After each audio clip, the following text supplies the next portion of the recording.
Bienvenidos y bienvenidas a este nuevo capítulo de Permitime Dudarlo por Limón TV. Amigo, antes que nada, feliz día. Feliz día, amigo, muchas gracias. Muchas gracias a todos los que nos ven, los que nos siguen. Un feliz día a todos los amigos. Espero que la hayan pasado lindo, que la estén pasando lindo. Un beso grande y un abrazo a todos los changos del asado que nos juntamos los jueves. Un feliz día. Mandarle saludos también a mis amigos del barrio, de Sancho. Saludos a todos. Al resto no. Al resto no, digamos. Claro, no, a todos. Les manda a Sancho, ¿no? Bueno, hoy tenemos... Un especial del Día del Amigo. Hoy tenemos especial. Tenemos una invitada especial. De lujo. Tenemos una invitada que es sanpedreña y que creo que es la única sanpedreña que ha llegado a ocupar el lugar más elevado de la política fuera de Jujuy, que es el Senado de la Nación. Hoy la tenemos... Ya deben saber de qué estamos hablando, así que... Claro, yo quería alargarlo ya y vos me hacías la... Hoy la tenemos como invitada Carolina Moisés. A la Caro. Como a ella le gusta que le digan. Como la conocemos acá en San Pedro. Vamos a charlar un poco de todo. ¿Qué decir? Un poco de actualidad, muy poquito de política. Creo que vamos, como hemos planteado en los programas anteriores, vamos a utilizar este espacio para charlar un poco de todo, para contar las cosas de la mirada que la tiene cada uno como persona y no tanto del rol político. Así que seguramente nos vamos a divertir mucho con Caro y con Maxi como todos los domingos. Vamos a hacer, no sé cómo vamos a hacer, pero...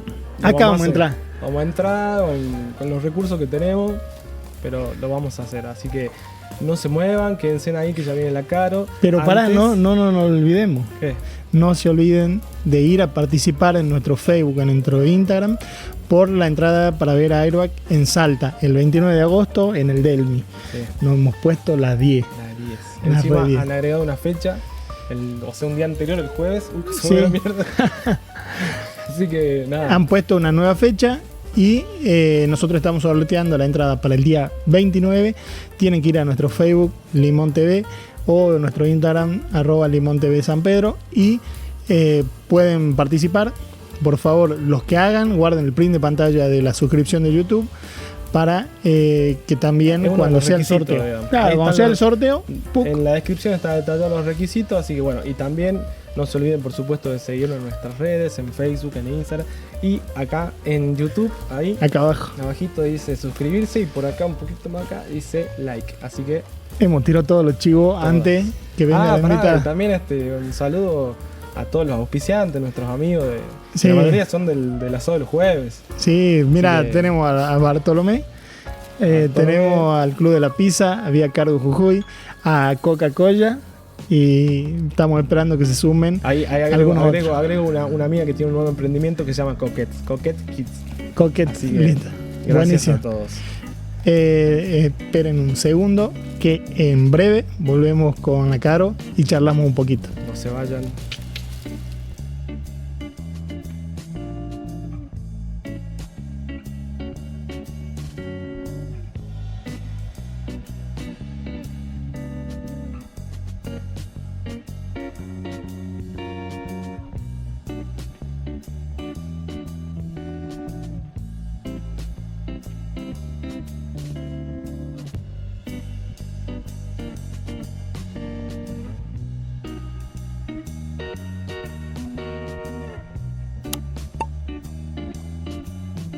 Bienvenida, Caro.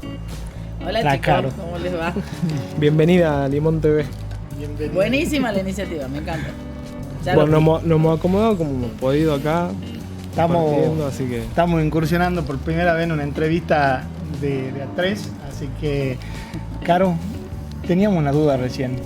El cargo más alto que adquirió un sanpedreño lo ocupas vos. Así es, parece. Una sanpedreña. Sí, porque en la línea institucional está el presidente, la Corte Suprema de Justicia, los 24 gobernadores, los 72 senadores. Digo, ese es como que el centro del poder democrático. Después de los senadores, digamos, viene todo el resto de los poderes distribuidos con cada uno de sus funciones, pero claramente la línea de sucesión va por ahí, y el Senado de la Nación es dentro del Poder Legislativo, se llama la Cámara Alta, porque claramente tiene, aunque parezca que hacemos lo mismo que la Cámara de Diputados, porque la metodología es muy similar, tratamos casi los mismos temas, que es el proceso de sanción de leyes, que ya saben que se aprueba en una Cámara, sigue en la otra, y viceversa. Pero también el Senado de la Nación en realidad tiene por la Constitución Nacional una representación superior en términos de que formamos parte de la institucionalidad federal, como el ámbito donde están representadas las provincias como estados subnacionales. Che, Caro, ¿y qué te pasa cuando escuchas que sale el presidente de la Nación y automáticamente demoniza a todos los senadores, a todos los diputados, a todos los políticos que no están con él? Que él usa de todos los peores términos para marcarlos o llevarlos a ese rincón de la casta. Varias cosas, digamos. Por un lado, creo que en realidad demoniza a toda la institucionalidad democrática, no solamente a los que no están con él, digamos. El nivel de agravios, de violencia verbal, digamos, supuestamente con una actitud de outsider, como que viene de fuera de la política y agravia a todos, ¿no? Jueces, periodistas, como cuarto poder dentro de la democracia. Nosotros entró diciéndonos que éramos ratas el día que teníamos que recibirlo en la asamblea parlamentaria, digamos, cuando asumió como presidente. Entonces creo que es una falta de respeto y de comprensión, digamos, no a nosotros como personas, digamos, una falta de respeto a las instituciones de la democracia y a la representación que tenemos, digamos. Entonces termina siendo un boomerang, digamos, porque afecta a su propia representación. Entonces esto en algún momento lamentablemente se va degradando y termina siendo, digamos, como un ida y vuelta. Yo no traté jamás con el presidente, lo he visto de cerca, creo que solamente ese día, y en realidad me generó una sensación así, como decir, ¿en qué momento llegamos a este punto? O sea, mi primera reacción fue una onda, ¿qué responsabilidad tenemos parte de esta representación en que este señor esté parado ahí en un banquito para... Claro, es verdad que le ponen el banquito. Sí. Es como el de Shrek, ¿viste? Que le ponen el banquito. Ese mismo día había publicado en sus redes un meme, bueno, un dibujito, digamos, diciéndonos que iba a visitar a las ratas, ¿no? Entonces, también todo se da vuelta. Él lleva 1 año y medio de presidente y quizás muchas de las caracterizaciones que hace de los políticos, digamos, y hoy le caben a él perfectamente, porque aunque generen esta ficción de que son otra cosa, terminan siendo lo mismo. Hoy me desperté escuchando la radio donde un funcionario nacional adjudicó a una empresa de su propia familia un contrato multimillonario. Eso es corrupción, digamos, y es parte de lo que la gente votó en contra. Claro, y a 1 año y medio vista, ese como para darle el ejemplo del día, ¿no? O la otra noticia, pues dije, ay, me desperté con esto, porque, digamos, un poco de música de repente para arrancar la primera hora del día y no las noticias, estaba puesta en la radio. Y la otra noticia era que Argentina va a tener que pagar 150.000 millones por día de interés del último endeudamiento que tomaron pasando por encima del Congreso de la Nación, porque en realidad el Poder Ejecutivo no puede endeudarse sin el visto bueno de las cámaras. Pero bueno, es una sumatoria, digamos, tú decís, ¿qué es lo que están haciendo? O sea, ¿cómo podemos? Es como que en una casa termines pagando intereses de tal magnitud porque tomás un crédito, porque no te alcanza la plata y obviamente no te va a alcanzar nunca porque después tenés que pagar más solamente en intereses, ¿no? Entonces, es un boomerang. Yo creo que lamentablemente parece otra cosa Milei, pero es más de lo mismo. Es más de lo mismo. Y vos sos una de las pocas que ve esta cara de la moneda, que un Milei que viene a romper todo, pero también viste un Néstor y tuviste una relación de cercanía con él, que tenía otra visión distinta, otro contexto de la Argentina. ¿Qué recuerdo tenés de Néstor? De Néstor muchísimo, digamos. Contanos una anécdota con Néstor. La verdad que tengo que decir que tuve, digamos, grandes oportunidades en mi vida de conocer a gente súper importante. que me ayudó claramente. El hecho de conocerlo creo que me abrió la cabeza en un montón de cosas, en momentos, digamos, como empecé tan joven, digamos, momentos en que uno puede absorber mucho, digamos, de la capacidad de los demás, del aprendizaje de sus propias experiencias o de lo que uno ve. Y bueno, Néstor fue uno de esos grandes privilegios porque no solamente trabajé con él en la campaña del 23, sino que después tuve muchas oportunidades de interactuar mano a mano, o bien por temas que tratábamos en el Congreso cuando yo era diputada nacional. Bueno, una anécdota. Cuando él asume la presidencia de la Nación, el 25 de mayo, tenía que armar gabinete y él quería un gabinete federal y fue uno de los primeros realmente que confiaba mucho en la gente joven. De hecho, su primer camada de funcionarios eran muy jóvenes. Filmus tenía 30 y pico de años, era ministro de Educación, o sea, fue uno de los grandes generadores de oportunidades para cuadros jóvenes en cargos de mucha responsabilidad. Y me convoca, me hace llamar. Y yo llegué a la Casa Rosada, sí, era no sé, en el 2003, ya saqué la cuenta de cuántos años tenía. Y sabía que, o sea, yo no sabía para qué, pero sí sabía que se le convoca el presidente, está armando gabinete, faltaban cubrir cantidad de cargos. Y se acordaba de mí por la campaña y porque, bueno, o sea, me había descubierto cuando vino en la campaña acá, yo era muy jovencita y tenía responsabilidad de la campaña de Claro, hay San una Pedro. Foto tuya con el colectivo ese Acá, que sin Segarra. techo. Le encantó, porque aparte fue como una sorpresa. Le dijeron, bueno, te va a esperar tal, y la tal era una flaca de 20 y pico de años, chiquitita.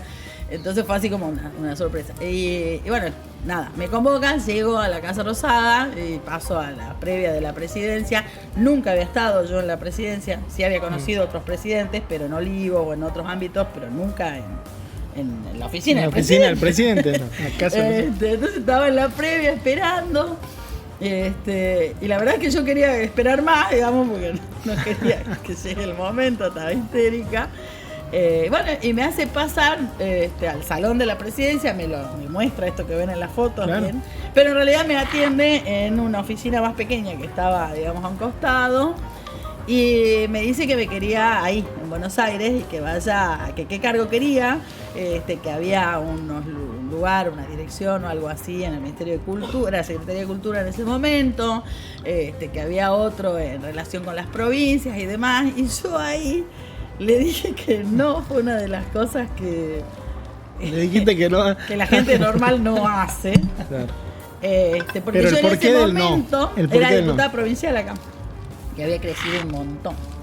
Y casi como que en esa elección de Néstor se marca una diferencia entre mi viejo y yo. El papá estaba con Menem y yo había decidido apoyarlo a Néstor y ganamos la elección acá en San Pedro. Entonces fue uno de mis momentos de despegue, digamos, y de construir mi propio, digamos, protagonismo y mi propia carrera, digamos, que siempre estuvo acompañado en paralelo a la de mi viejo, pero en realidad yo tenía una impronta distinta. De hecho, esa decisión misma lo marcaba, digamos. Mi viejo quedó con la vieja guardia trabajando para Menem, y yo dije, no, ya está, o sea, lo quiero a Menem, lo amo, me encanta, lo conozco chiquita, pero ya está. Ya está. Sí, yo quiero otra cosa. Entonces, tenemos una sorpresa. Entonces ahí le digo que no. Y claro, ¿qué le pasa a esta que dice que no? Entonces le dije, mira, le digo, yo soy diputada provincial, le digo, y quiero ser diputada nacional. Le digo, mi sueño es ser diputada nacional. Le digo, yo, desde que me vine a estudiar a Buenos Aires Ciencia Política, yo cruzaba en el colectivo la Avenida de Mayo y miraba la cúpula del Congreso, y le conté esta anécdota. Y miraba la cúpula del Congreso y yo decía, yo quiero ser diputada nacional y quiero estar ahí. Entonces le dije, yo lo que quiero es eso. Le digo, y a mí me encanta recorrer Jujuy, me conozco toda la provincia, le digo, estoy creciendo allá con la gente que me está conociendo desde otro lugar. Entonces le dije, yo quiero eso, le digo, yo quiero que la gente me vote para ser diputada nacional. Y bueno, al poquito tiempo se cerraban las listas nacionales. Y en esa elección no pude ser. Igual yo tenía 2 años más de diputada provincial hasta el 2005. Y él se encargó que en el 2005 yo sea diputada nacional. O sea, cualquier otro tipo se enoja y te dice, no, mirá, o sea, o te venís conmigo acá, o... No, a él le pareció buenísimo que alguien quiera digamos, como yo, teniendo semejante oportunidad, digamos, de irme, como se dice, a la superestructura del Poder Ejecutivo, claro. Y yo elegía quedarme acá y elegía estar con la gente. Pelearla. Y elegía pelearla y elegía...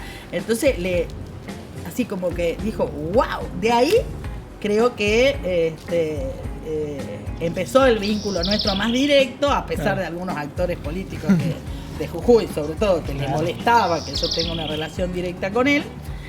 Y de hecho, eso fue en 2003.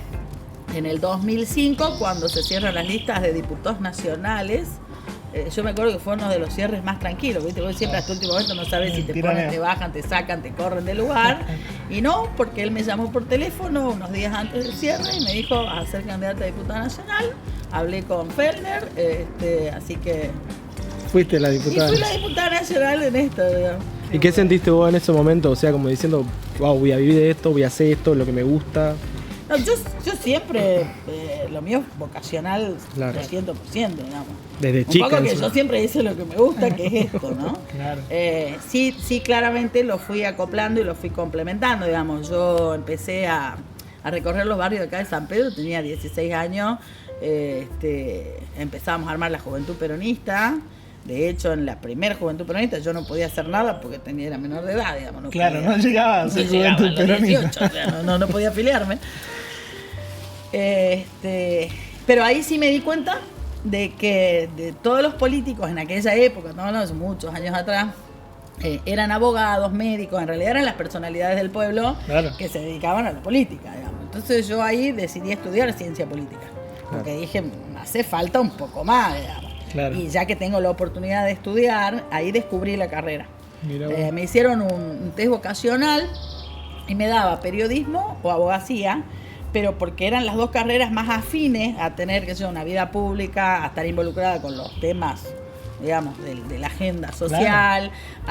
Entonces, muy bien la profesora que me lo hizo me dijo, en realidad te dan estas dos carreras, pero por esta razón, en realidad vos querés hacer política.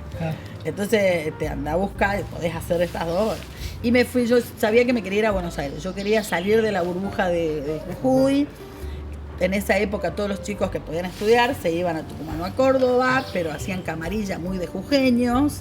Entonces dije, no, yo me quiero ir a otro lado, digamos. Y yo quería ir a Buenos Aires porque sentía que era el lugar en que iba a tener más oportunidades, iba a abrirme la cabeza, digamos, en la propia experiencia de vida estudiante. Sí, obvio. Y cuando fui a buscar carrera, los convencí a mis viejos, no los convencí, los obligué. Y fuimos a Buenos Aires, me acuerdo, con mucho tiempo de anticipación, a ver qué carrera iba a estudiar, en qué universidad.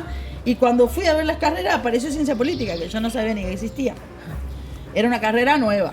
Claro, había empezado con la democracia, nadie, digamos, no era muy popular, nadie tomaba esa carrera porque no tenía mucha salida laboral. Nada, yo vi el programa y dije, listo.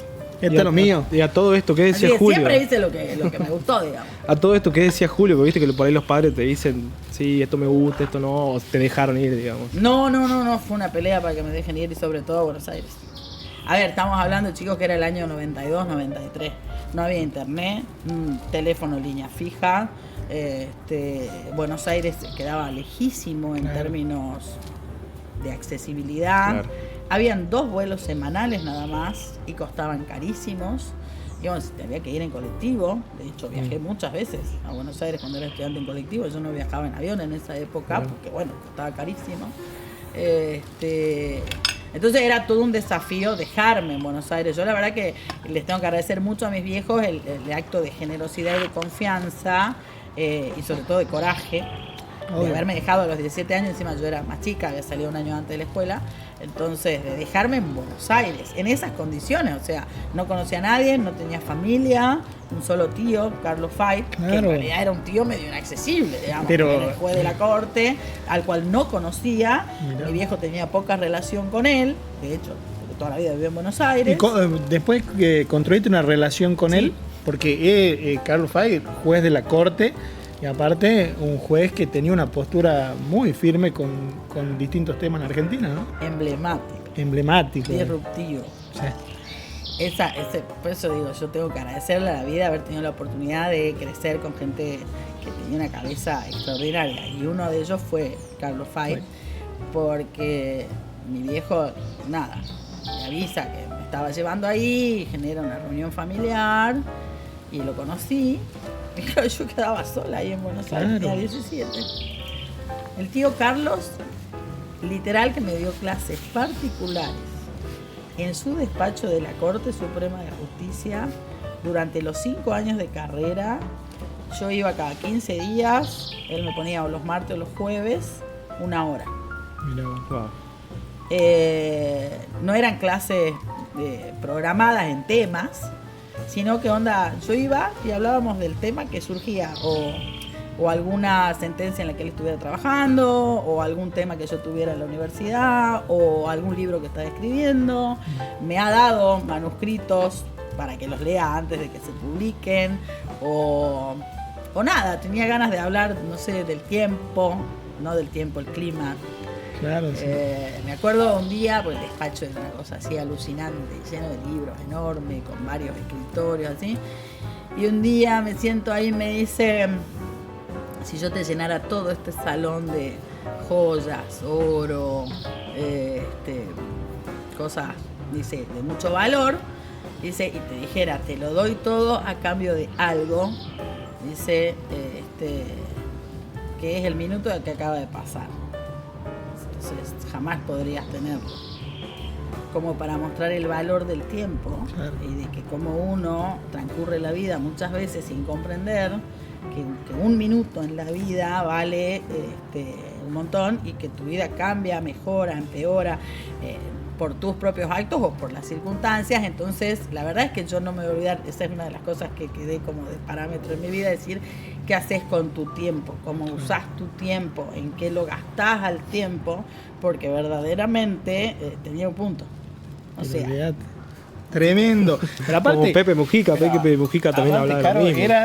Es sabiduría pura. Sí, pero aparte Caro era una chica de 20 y pico de años, o sea, 17 tenía. 17 a 22 cuando me recibí. Con todas estas anécdotas en donde mucho a esa edad estábamos con la cabeza en otro lado, y obviamente es muy heavy pasar esas situaciones, y la verdad que obviamente construí. Tenemos una sorpresa, una foto que ya la vamos a poner en la pantalla del video para que se vea bien. ¿Qué nos podés contar de este momento?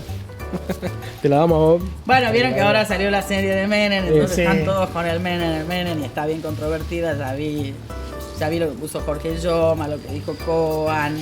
Estoy viéndolo mucho a Ramón Hernández, que era su secretario privado, y Ramón trabaja en el Senado, en el despacho del senador Rejal, que es compañero mío, y la verdad es que Ramón era la sombra, digamos, de Carlos Menem.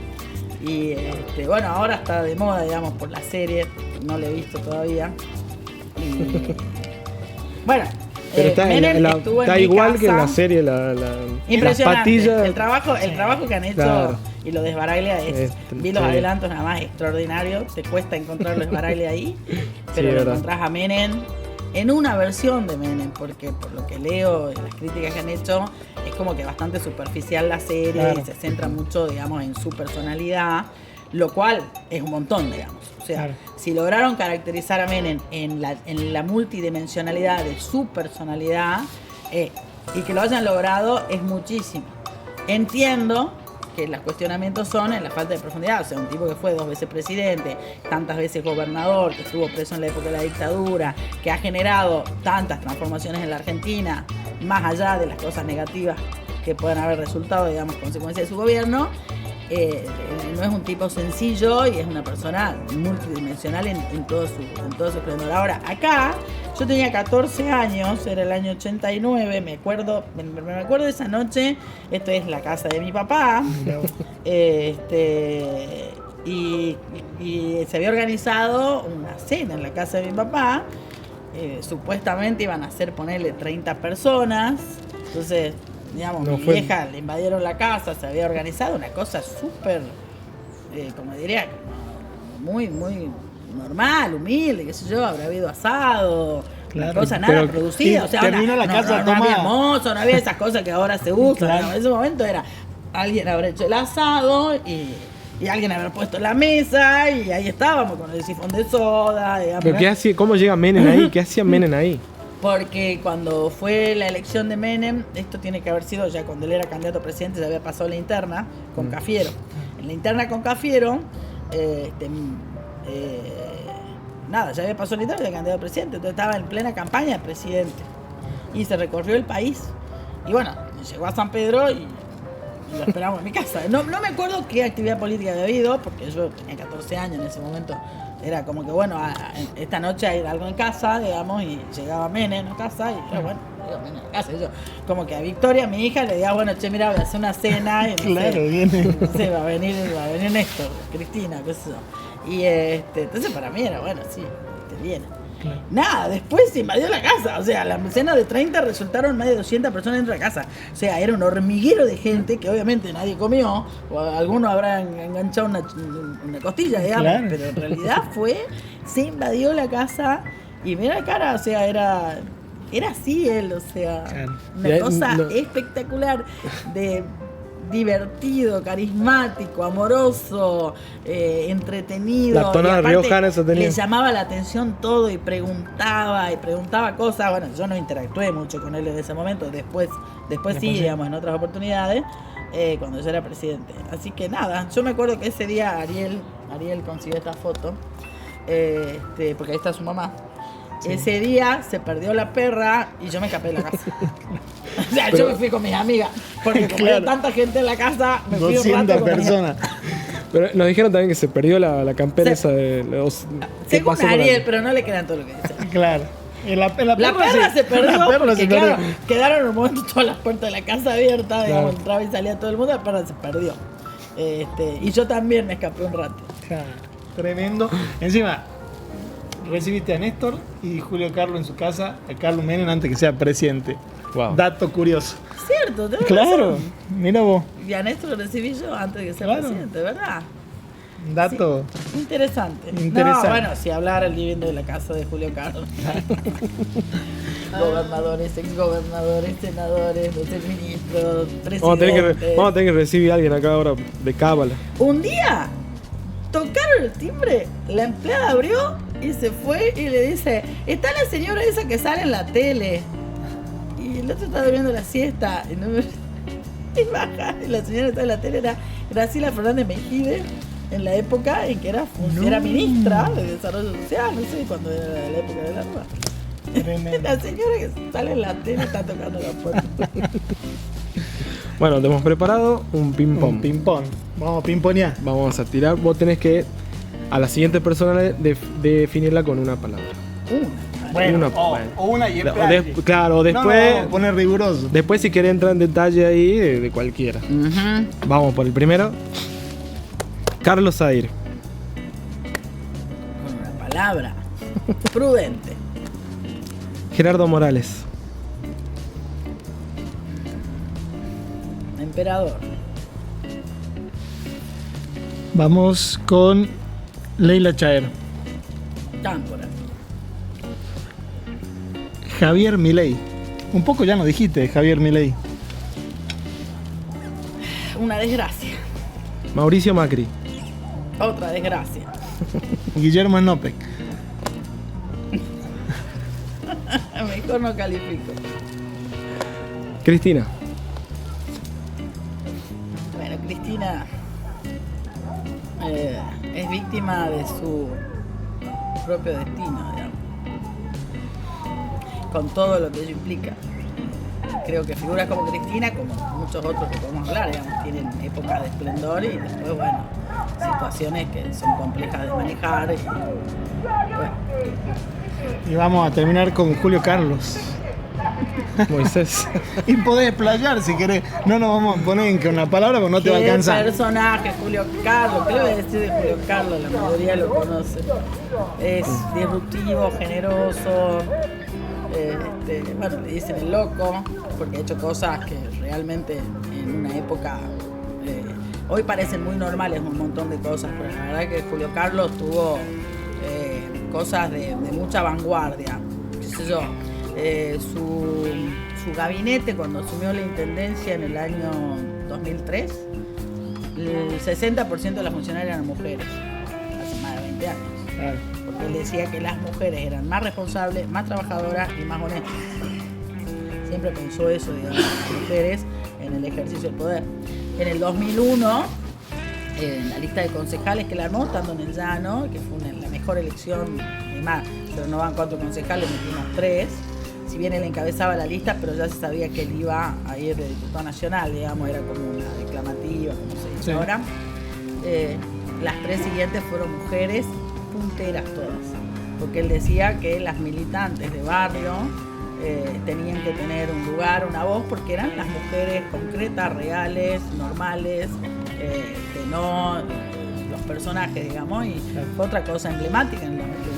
Y bueno, y de hecho yo en el 2000, yo fui diputada provincial en el año 97.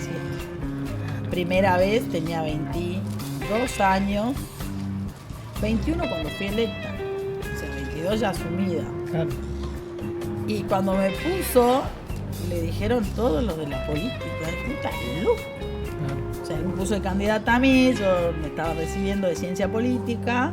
Y sí, realmente, yo veo a los chicos de 21 años, 22 claro. años, ahora digo, sí, estaba re loco.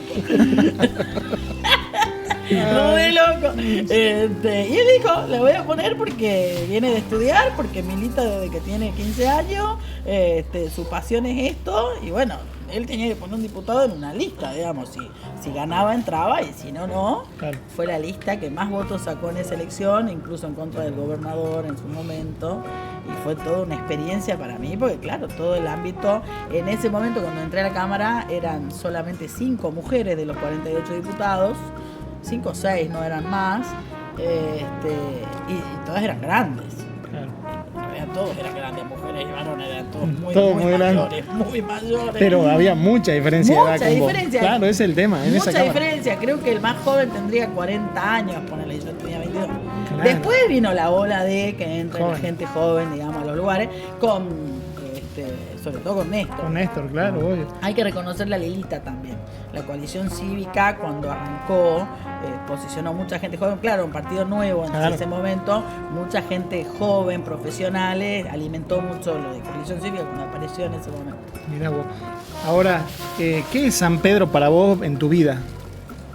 La casa. O sea, yo que ando por todos lados, me he recorrido la provincia, bueno, ahora tengo mi casa en Jujuy, tengo mi casa acá también.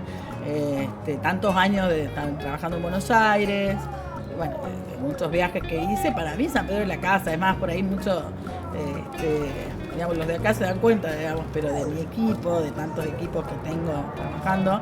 Y bueno, es como que uno en la casa anda en pantufla, salís sin maquillarte, hasta en esa actitud de decir, ¿entendés?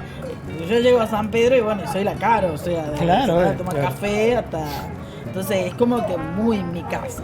Es decir, cuando necesito como un cable a tierra, sacarte todas las etiquetas, ser un poco, digamos, totalmente espontánea, natural y demás, es como que cuando estás en tu casa, de repente te sacas el traje, los tacos, el maquillaje, el cargo, la mirada de todos los otros, porque acá yo encuentro que yo estoy en la calle y demás, y claro, no ven a la senadora o a lo que representa o al poder, digamos, de determinados lugares que he ocupado o que estoy ocupando ahora, y yo como verle la cara, o sea, de repente está mi profesora o la peluquera o el que vende la manzana o entonces es como que del cura, los chicos de la estación de servicio, del club, los padres que van al club, los profes, o sea, es como que es mi identidad.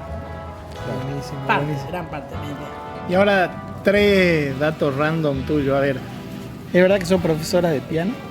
Soy profesora de piano, la profe Charre me tuvo en su casa 1 hora por día durante 10 años, de lunes a viernes. ¿10 años? Estudiando piano.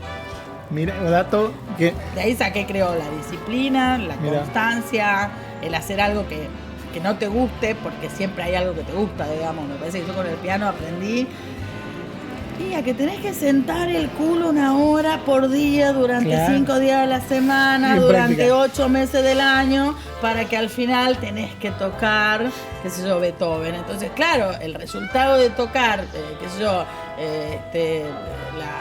la patética de Beethoven, que fue lo que más me gustó hacer, y tocar la patética de Beethoven es algo bien Claro, difícil. tremendo. Si me sentaba hoy al piano no sé tocar ni el feliz cumpleaños, pero digo, logré tocar la patética, el himno, bueno, una enorme cantidad de cosas. Soy profesora de piano.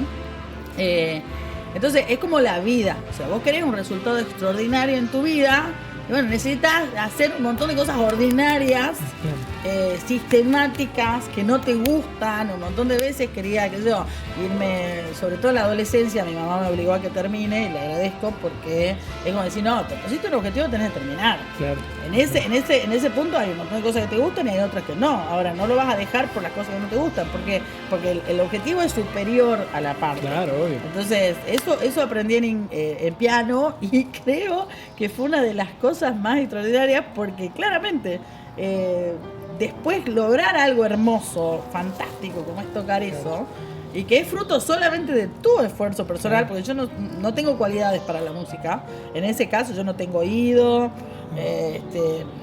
qué sé yo, realmente era un esfuerzo, no formaba parte cuando te ponen de mis aptitudes, ¿no? Entonces, a ver, un dato también que nadie lo cuenta. Cuando te ponen los auriculares, ¿qué tenés en tu playlist de música? ¿O bueno, qué cantás los gritos en tu casa cuando estás sola? Bueno, hoy venía en el avión y creo que canté en un momento. Me están escuchando.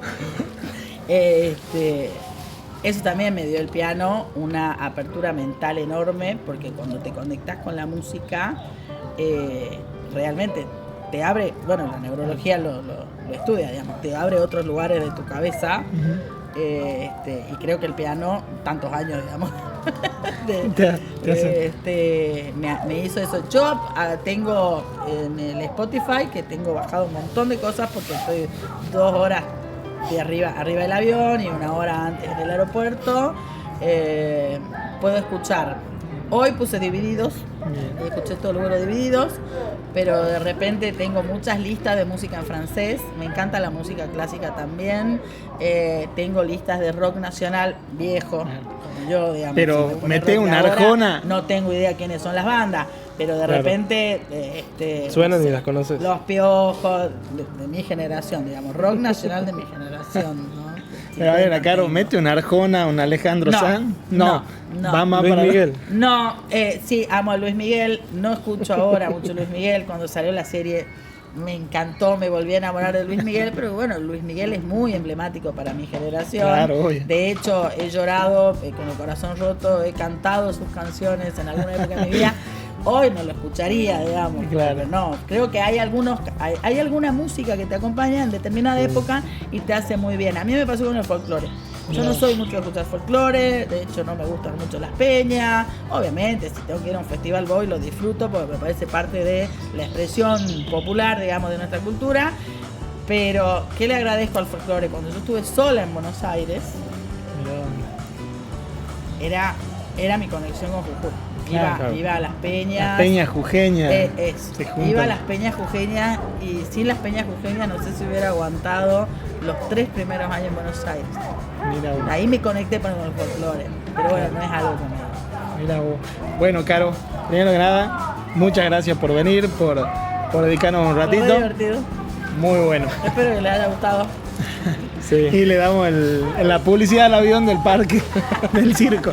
Sí, se lo escucha, Es parte pero del pueblo. Una parte del es verdad. Pero Así bueno, muchas gracias, Caro. Nos ha sido muy grato entrevistarte de un rol distinto, que nos ponemos acá, de tomar unos mates y conocer un lado tuyo que obviamente uno por ahí no charla, que esto, que tenés en la playlist, o también las anécdotas que por ahí muchas veces no se preguntan. Así que agradecerte y obviamente tenés este espacio abierto para cuando quieras venir. Felicitaciones, gracias, me encantó. Gracias. Bueno, nos vemos la próxima.